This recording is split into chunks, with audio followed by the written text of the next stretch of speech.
d'avoir un partenaire stratégique pour développer non seulement la partie agro-industrielle ou agricole, mais également et surtout pour le moment avec ce grand projet qui est en train d'être mis en place. C'est vraiment une opportunité pour nous de trouver un partenaire stratégique qui vient s'installer, développer la zone économique spéciale avec nous et pourquoi pas créer des jumelages parce qu'on est vraiment, je sais qu'il y a 3 agropôles ici au Maroc et donc l'intérêt de pouvoir créer une opportunité de jumelage. On est dans des régions où on produit énormément, on a un potentiel de production d'énormément d'intrants. Donc mettre des usines à côté des intrants, ça c'est l'avenir. C'est ce qui ne s'est pas encore fait beaucoup. Je voudrais répondre à cette question. Donc je dirais que pour les entreprises qui vont s'installer dans les S, tout comme ceux qui vont créer les S en tant qu'aménageurs, premièrement, il y a des types d'avantages que nous leur accordons. Des avantages douaniers, qui est de 10 avantages et des gros avantages. Un seul interlocuteur. Un seul interlocuteur. On n'a pas 10 personnes qui viennent toquer à la porte. C'est important. Ounaï nous aide à marquer le but avec l'Olympique de Marseille. Alors l'intérêt pour le Maroc, c'est surtout dans la transformation agricole parce que le central est une province à vocation agricole. La production agricole qui va avec, bien sûr, la transformation nécessite de l'énergie, l'enserre est là, et la conservation. De la conservation, nous passons au packaging, à la distribution. La distribution sous-entend le transport, et puis nous arrivons vers l'exportation avec la FDECA et déjà les débouchés que le Maroc pose. Ça veut dire que en partant de l'activité agricole. Et mon intérêt premier, parce que je suis aussi président de la Commission nationale des PME de la Fédération des entreprises du Congo, donc l'équivalent de la CGF, c'est les PME. Et je pense que le groupe des participants à cette chambre, les membres de cette chambre devraient être des PME. Le Maroc est doté d'un grand tissu économique basé sur les PME. Et c'est cette expérience-là que nous aimerions avoir en RDC et au Congo central en particulier. Je pense que la coopération sud-sud, si elle se passe aussi par les PME, ça sera une grande réussite. La PME, c'est l'entreprise qui est la structure économique qui emploie le plus de personnes et c'est celle qui est la plus abordable en termes de création et en termes de continuation. Donc les joint ventures que nous souhaitons avec les PME de la Chambre d'industrie et de services de la région Rabat, Salé et Kénitra, c'est justement pour booster et les PME marocaines et les PME congolaises. Mais j'ai bien dit un mot, joint venture, c'est-à-dire que ce qui nous intéresse, ce n'est pas le commerce.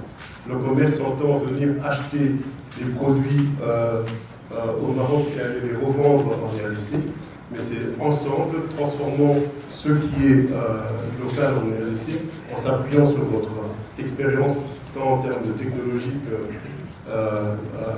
de distribution, pour qu'on puisse avoir des produits finis qui seront consommés et localement et transportés et vendus dans les 9 pays frontaliers, comme a dit M. Anthony Quinto, 9 pays frontaliers qui font à peu près 250 millions d'âmes à nourrir. Donc, bienvenue en RDC, bienvenue dans le nord Bangui, bienvenue au Congo central pour développer vos affaires. Merci. On est en train de développer le port de Banana, le port en Ontario, et qui se trouve en fait à l'entrée du pays. Le développement du port de Banana va créer un écosystème, un boom sur les questions d'infrastructure immobilière, ça veut dire la construction d'immeubles. Ça veut dire que nous devons avoir les secteurs santé, nous devons avoir les secteurs de gestion d'environnement. Ça veut dire qu'en réfléchissant simplement sur la question du port de Banana, il y a tout un écosystème économique qui se crée autour et pour lequel on a besoin de partenariats très importants. La province a une vocation agricole, mais aussi les questions minières, parce qu'il a parlé, moi j'ai perdu de vue, il a parlé du phosphate, mais nous avons aujourd'hui les 4 grands cimentiers de notre pays, pour la plupart des 4 bancs, qui se trouvent en province orientale. Congo central. Le calcaire, je pense qu'il roule sur le calcaire de la première entrée jusqu'à la dernière entrée. Et aujourd'hui, on peut en exploiter encore. Et la demande en ciment est là, la demande en construction est là. On est un pays en chantier, et donc ça, c'est un élément qui est à soulever, à préciser extrêmement. Mongala, est-ce que vous avez un projet assez rapidement? Ici, je prends la parole au nom du gouvernement de province de la Mongala. Il est empêché, pour des raisons de service. La province de la Mongala, c'est une province écologique qui a une vocation agroforestière et économique, présente plusieurs opportunités secteurs d'affaires profitables pour les investisseurs futurs demain exploités. La nature de son sous-sol et plusieurs autres éléments de ressources constituent des avantages à titre et à exploiter dans différents territoires, des villes, du potentiel d'espace, de compétitivité pour les investisseurs nationaux et étrangers. Nouvellement créé depuis 2015, avec ses potentialités, parler de projet, et ici, on a voulu valoriser les potentialités que nous avons, afin de voir comment régionaliser le secteur. En commençant par l'agriculture, et avec attente et priorité, nous avons des infrastructures comme la réhabilitation de l'entretien de routes, nous avons comme la construction et réhabilitation des ouvrages, comme port et bac, nous avons la réalisation de micro-voltaïques, nous avons la réalisation de forages et vente de fontaines aménagées de ressources d'eau, nous avons comme des projets de construction de marchés communautaires. Je voudrais simplement préciser ici que cette province de la Mongala est un démembrement de la grande province de l'Équateur. Il y a eu, et nous avions à un moment un des présidents assez fort, le maréchal Mobutu, il venait de cette grande province-là de l'Équateur, et il y a eu ce démembrement-là pour faire en sorte qu'il puisse y avoir cette résorption de la fracture sociale. Et chacune des provinces a un plan de développement, et dans ces différents secteurs, il y a des projets qui sont identifiés, on pourra faire des B2B tout à l'heure là-dessus. Je voudrais passer la parole à certains privés. Je vais tout à l'heure à la fin vous donner un success story. Je passerai la parole à madame à la fin. Mais je voudrais vous présenter ici une dame qui vient de la province du Haut-Katanga, qui est opératrice économique dans l'immobilier et a un besoin particulier. Elle va vous dire exactement ce qu'elle veut. Madame. Merci. Fédération des entreprises de notre riche province du Haut-Katanga. Je suis à la fois directrice générale de la Congolaise de Développement Immobilier. Une société qui œuvre dans le sud de notre pays, dans l'ancienne province du Katanga, dans l'ancienne configuration, où nous sommes dans la ville de Mombaki, la ville de Kolwezi, la ville de Kalemi. Alors la CDI possède une chaîne de complexes commerciaux. Le premier, je vous parlerai de Hypnose. Le bâtiment Hypnose, c'est un bâtiment qui est érigé sur 25 000 m². Et le bâtiment lui-même fait 22 000 m², qui a un taux d'occupation de 85%. Alors, dans ce complexe commercial, nous avons une partie hôtelière, nous avons des bureaux, donc la tour administrative, ainsi que d'autres activités. Mais nous sommes butés malheureusement à un problème d'énergie. Alors, nous serons très heureux de profiter du savoir ainsi que de l'accompagnement des différentes sociétés qui fournissent de l'énergie renouvelable dans la République démocratique du Congo, plus précisément dans ma province. Pourquoi je pense et que nous pensons que faire recours au Maroc est vraiment l'idéal, parce que nous avons eu à suivre différentes présentations de votre parcours, comment vous avez eu à vous développer, je dirais, en un laps de temps. On peut se référer qu'au modèle qui réussit. Alors, Hypnose est ouvert et fonctionnel depuis l'année 2018. Nous avons un taux d'occupation de 85% qui nous a permis de commencer d'autres projets tels que je viens de le dire dans la ville de Kolwezi, Kalemi. Et nous avons un hôtel qui va ouvrir ses portes, si tout va bien, en 3 mois. Mais nous serons toujours butés à ce problème d'électricité si nous ne pouvons pas pallier à ce problème. Alors notre besoin réel est de 400 kW sur un projet ou bien une réserve de 6500 à 7000 kW en batterie lithium, bien sûr, pour nous permettre justement de fournir des services de qualité et ainsi promouvoir d'autres produits que vous pouvez aussi justement accompagner. Aujourd'hui, au nom d'abord de ma fédération, la Fédération des entreprises du Congo, le plus grand patronat de la RDC, où vos collègues ont osé, ils croient à leur pays et on a besoin de vous pour un partenariat. Nous parlons affaires et nous parlons argent. Et aujourd'hui, nous sommes là pour vous dire le potentiel y est. Nous y travaillons déjà, mais nous avons besoin d'aller plus loin. On est en plein 21e siècle. Vous ne pouvez plus avancer aujourd'hui dans le monde si vous êtes isolé. C'est pour ça aujourd'hui, ces partenariats est très important. Je suis Madame Espérance Bélaou, je suis administrateur à notre fédération, la première vice-présidente de la Commission nationale de femmes entrepreneurs, pour vous dire qu'il y a des femmes dynamiques, chefs d'entreprise dans tout le domaine. Madame Chimène Mercedes-Emma vous l'a démontré, elle est jeune, donc nous y sommes. Moi-même, je suis dans l'agroalimentaire. Je travaille avec 52 coopératives paysannes que nous avons mis en place avec plusieurs bailleurs de fonds, la FAO d'ailleurs en 2015. J'ai eu l'honneur d'avoir le mérite de la médaille de la FAO du siège pour la réduction de la pauvreté dans le milieu rural. Nous sommes dans 3 filières, donc filière manioc, maïs et riz. C'est la production locale. Moi, je pars aujourd'hui dans le principe. La RDC, c'est un vaste supermarché pour les autres, mais on doit travailler. Nous avons besoin des opérateurs marocains qui viennent investir avec nous, qui viennent nous accompagner sur place. Parce que la RDC aujourd'hui, si son potentiel agricole se développe, est prêt de nourrir toute l'Afrique. Nous y croyons. Et on y travaille. Et en même temps, travaillant avec le monde rural, ça m'a interpellé dans le sens que plus de 70% de la population congolaise vit dans le milieu rural. Et ces milieux accusent un déficit en tout, énergétique, transport et tout ce que vous voulez. Et surtout le problème de l'accès au financement, l'accès aux produits financiers. Et le taux de bancarisation dans notre pays est à l'auteur à peu près de 10%. Et j'y ai travaillé, je me suis dit comment faire pour permettre à cette population avec laquelle je travaille d'accéder aux produits financiers. Nous avons mis un modèle en place. Les mutuelles financières de femmes africaines, ce sont des mutuelles financières, des micro-banques. Nous avons l'agrément de la Banque centrale avec lesquelles nous travaillons, et dans le monde rural, nous mettons en place des mutuelles de croissance communautaire. Et croyez-moi, d'aucuns nous avaient dit que ça n'allait pas marcher. Et j'ai aimé tout à l'heure quand on était à l'AMCI, on nous a dit le Maroc a cru. Et il faut rêver grand. Et moi j'ai cru et j'ai rêvé grand. Et aujourd'hui, ces modèles est en train de révolutionner notre pays, et nous croyons d'ici 5-10 ans, on va avoir un taux de bancarisation de milieu rural à plus de 70%. Nous avons aujourd'hui un besoin réel, c'est le besoin d'accompagnement en termes de formation. Vous savez bien, c'est une couche de population à très faible revenu, et cette population, il faut d'abord l'éduquer. Nous avons besoin de formations. Formation ici, j'en rappelle, pour ceux qui sont dans les domaines financiers, qui peuvent nous accompagner en termes de formation, le renforcement des capacités en ce qui concerne l'éducation financière.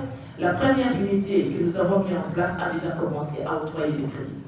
Et vous savez, le modèle, le success story de notre modèle, c'est dans l'appropriation du modèle par nos membres. Aujourd'hui, le taux de bancarisation, enfin le taux de remboursement des crédits est de 97%. Taux de casse, 3%. Et tout le monde, même les banquiers, les gros banquiers sont en train de me dire, mais comment tu y arrives?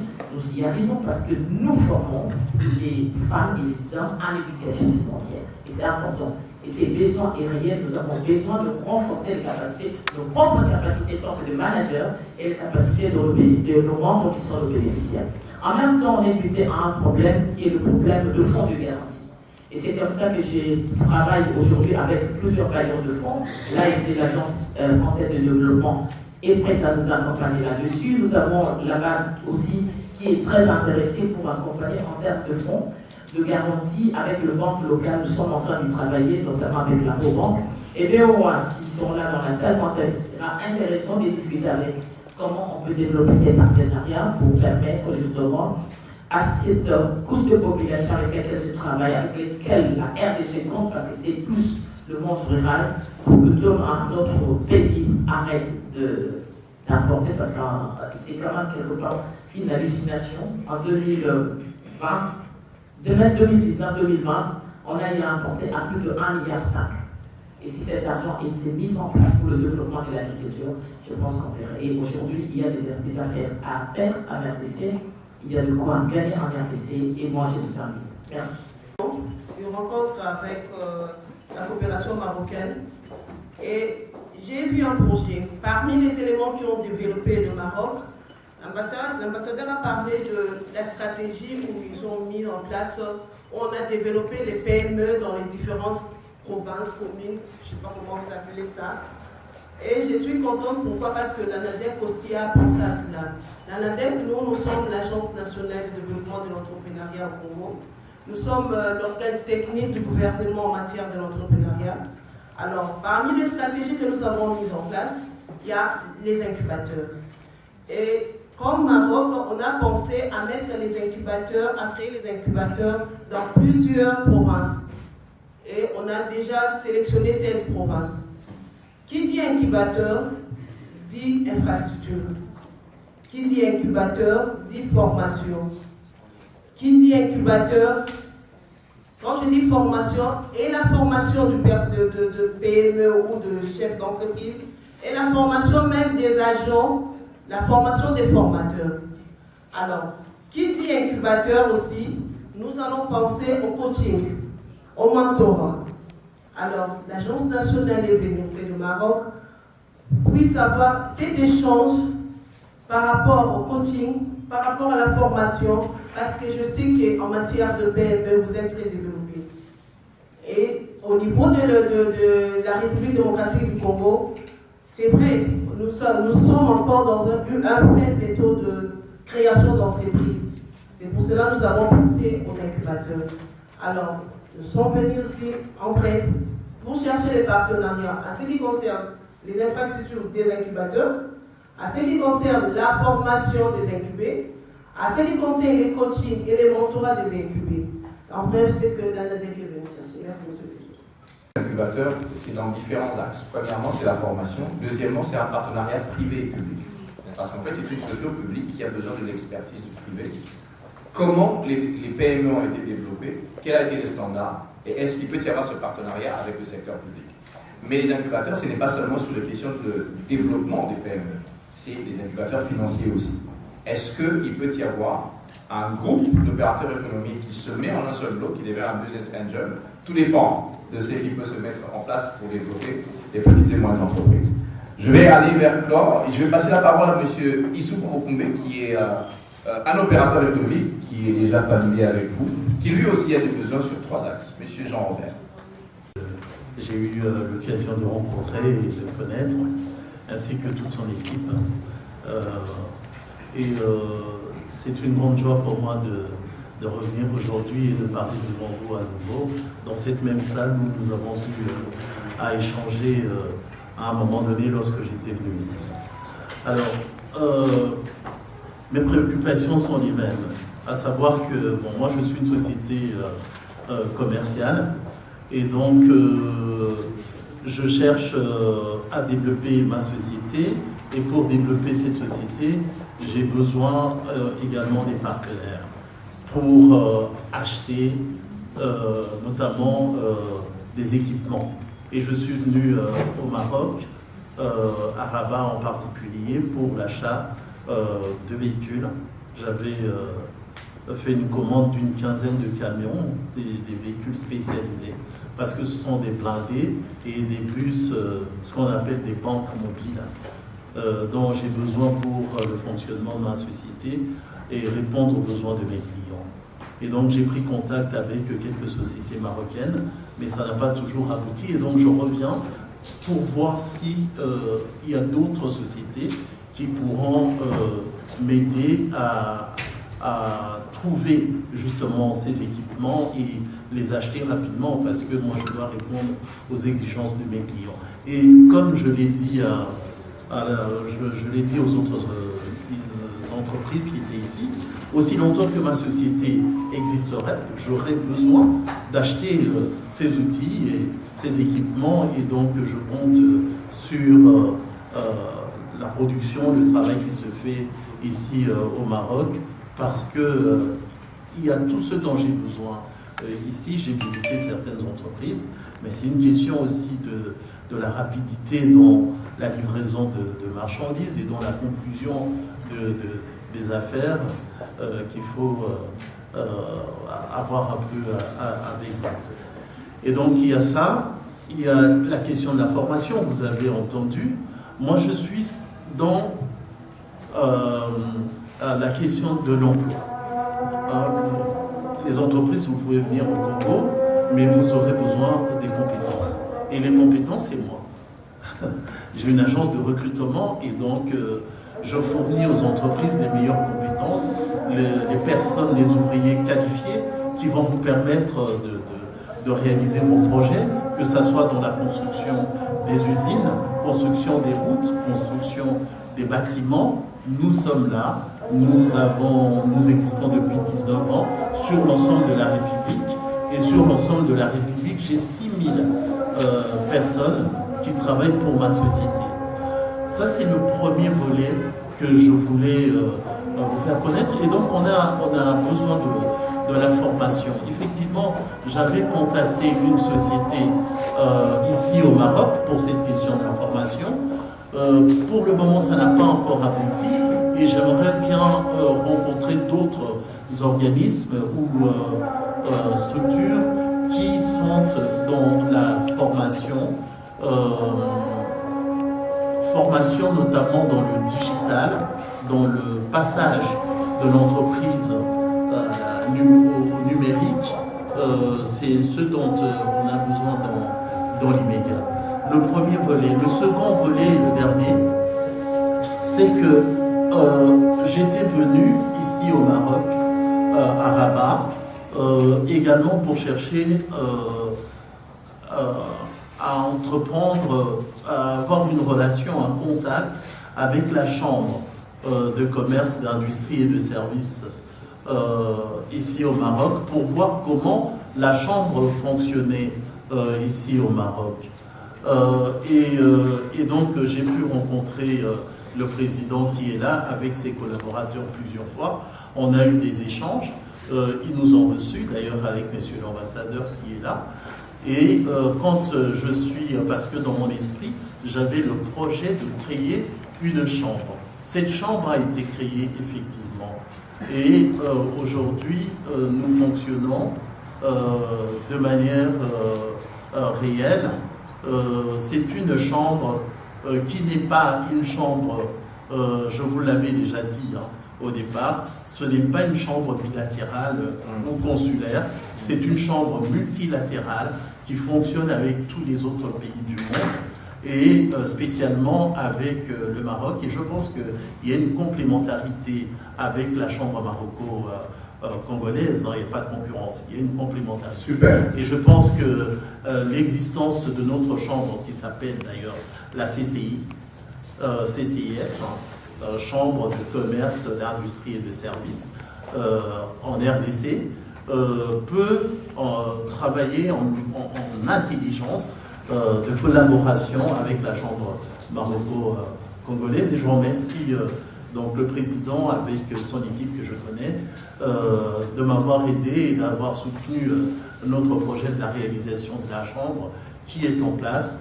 Et ce n'est qu'un début. On aura à prolonger cette relation.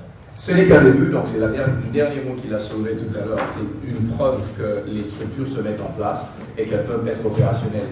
On va passer le success story tout à l'heure, mais nous sommes en train d'organiser cette mission économique avec la Chambre maroco-congolaise, comme je l'ai soulevé, et je voudrais d'ailleurs qu'ils puissent présenter les membres qu'il y a ici, qui vont prouver que c'est possible de pouvoir investir au niveau de la RDC.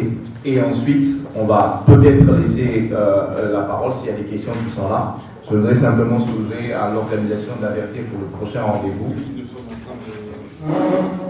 Une équipe d'avance va quand même partir. Exactement. On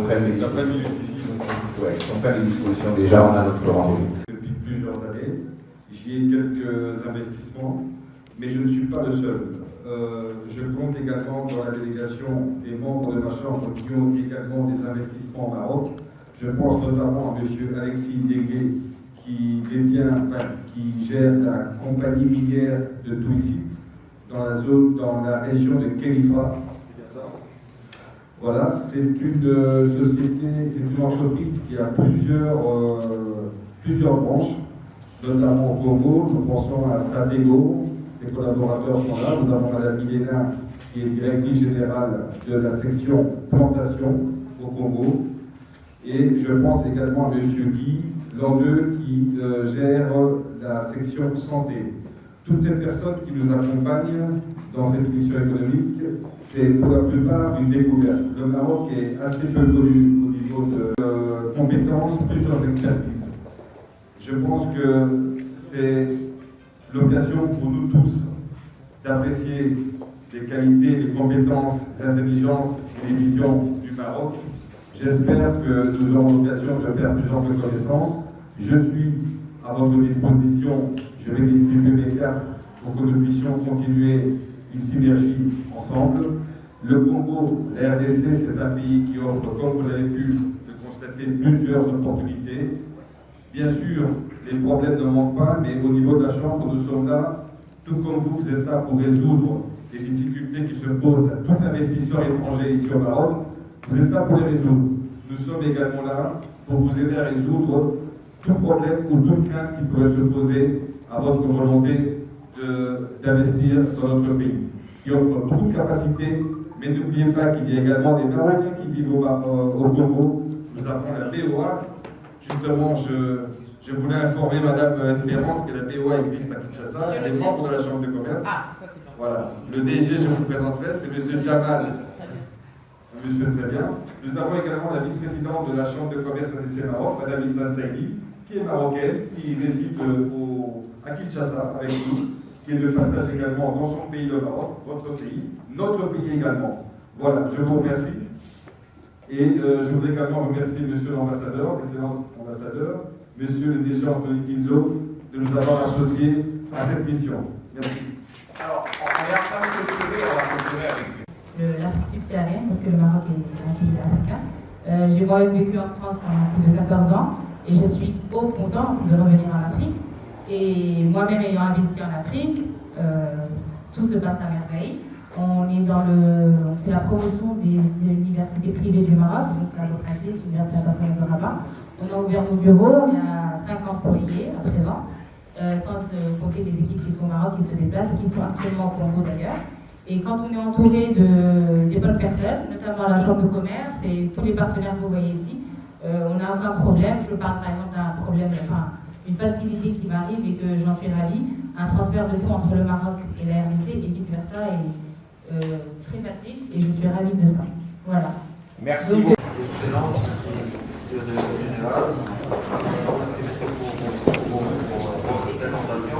Nous allons aussi organiser une mission de prospection à la RDC, prochainement avec les gens d'affaires. Ok. Ça vraiment quand est-ce que vous allez le faire? dans la période qui nous... Comment? Il faut garder la période pluviale. Aussi, nous allons parler pour des questions. Nous étions à faire la région aussi pour un mois, dans 2 mois. C'est-à-dire, vous avez une saison très pluviale. Oui, on a une saison pluvieuse, oui. Dans les 4 mois prochains. On met dans les 4 mois. On va noter ça, une mission économique marocaine est en train d'arriver en Ambassadeur, monsieur le directeur, chère honorable délégation congolaise, bienvenue. C'est les Congolais ou Congolais? Les Congolais? Voter. On y gagne, c'est ça. Alors, vous êtes toujours le bienvenu. On est très convaincus et persuadés de la relation et la collaboration sud-sud après la vision de Sa Majesté le roi Mohamed VI depuis à peu près de dizaines d'années et vu la relation historique entre le Maroc et le Congo depuis toujours.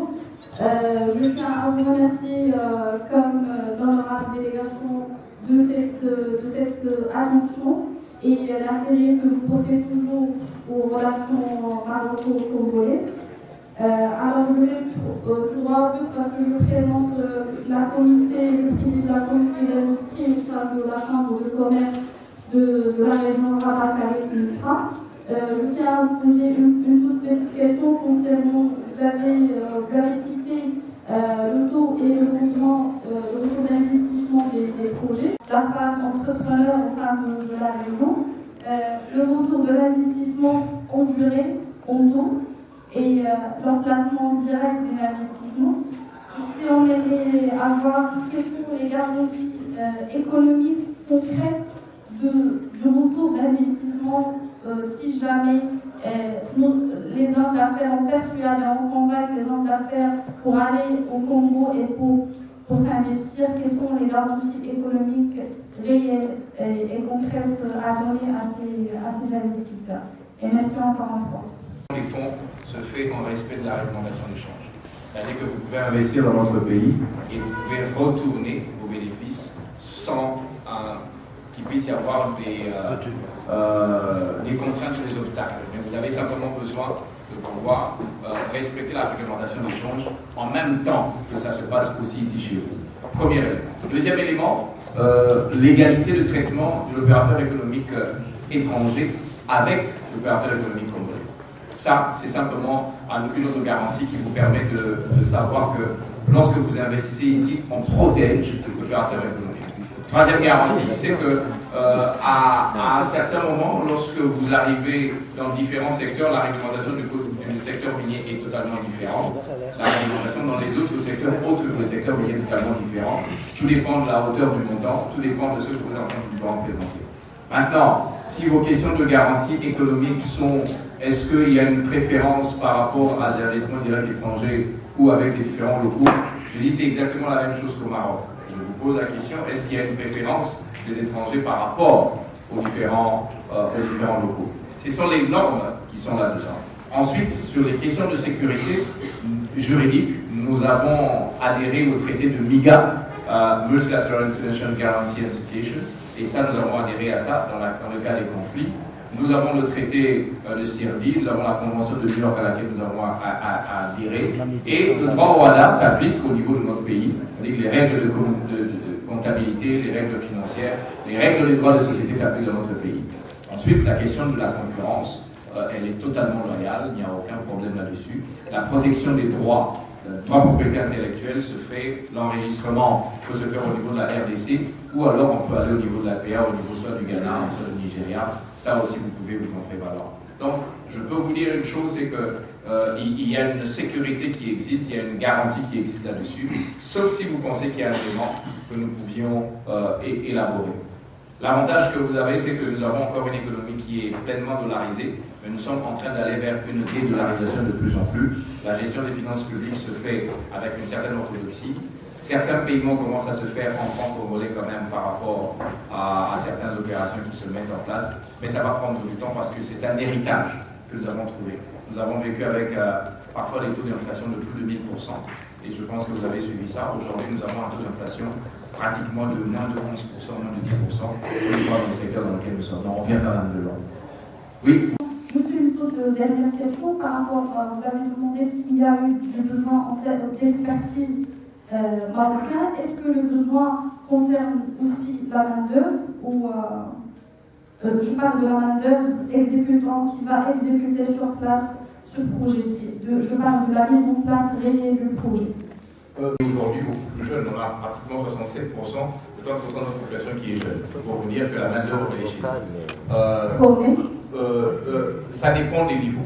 Nous avons une main-d'œuvre formée qui est l'élite, et nous avons des besoins dans la main-d'œuvre sur certaines questions techniques. Je donne un exemple dans le secteur minier, par exemple. Lorsqu'on amène une machine avec une technologie assez avancée, il est important que ceux qui ont étudié au niveau de la RDC puissent s'adapter à cette technologie-là. Ça ne veut pas dire qu'ils n'ont pas la formation qu'il faut, mais c'est la technologie qui est nouvelle. Ça, c'est un élément important. Ensuite, on a quand même besoin de formation. La formation, c'est sur les questions entrepreneuriales, l'éducation financière, la formation sur la gestion d'entreprise, mais ça existe dans la plupart des pays subsahariens, la plupart des l'Afrique noire, et aussi sur certains corps de métier. Nous avons aujourd'hui l'Institut technique de techniques appliquées, nous avons l'IBTP, l'Institut de bâtiments TP, travaux publics. Nous avons au niveau de l'Université de Kinshasa la filière qu'on appelle les ingénieurs, les architectes. Nous avons, voilà, c'est un certain nombre d'éléments. Mais est-ce que c'est suffisant? Nous ne pensons pas. Nous avons quand même 100 millions d'habitants. On a hérité d'un système où tout le monde voulait être élitiste, c'est-à-dire que juriste, économiste, ou un certain nombre d'éléments. Mais les métiers, véritablement, on est en train de pouvoir les importer. Je donne un exemple au niveau du Tamanika. On a importé une main-d'œuvre pour construire certaines maisons des pays frontaliers. Et pourtant, on avait vraiment besoin d'avoir des gens qui pouvaient venir. Et cette main-d'œuvre, elle était moins chère. On sort de de répondre à ces projets futurs dans les consultations, disons, biannuelles, je ne sais pas. C'est ici qui fait du placement d'entreprise. SCS vous a dit que en fait, ce n'est pas le seul opérateur, je ne vais pas le déranger, mais il n'est pas le seul opérateur dans le placement d'entreprise. Il y en a plusieurs. Il y en a qui placent des sentinelles, il y en a qui placent des réceptionnistes, il y en a qui placent des ingénieurs, il y en a qui placent un certain nombre d'éléments. Mais une entreprise marocaine qui a ce qu'on appelle une sorte de standard déjà assez élevé, lorsqu'elle vient en RDC, elle veut que ce standard puisse être mis en place, n'est-ce pas? Ce qui fait que vous allez avoir un architecte ou bien un directeur des opérations étranger, mais qui va transmettre la connaissance pour qu'on puisse avoir des gens qui soient formés. L'avantage sera au Maroc, parce que ce sera un label marocain, ce sera un modèle marocain qui va se pérenniser. C'est ça la vision long terme qu'il faut avoir. Donc je dis oui, on a besoin de cette formation, et cette formation devrait être dans le sens de développer le Congolais par rapport aux besoins du Congolais.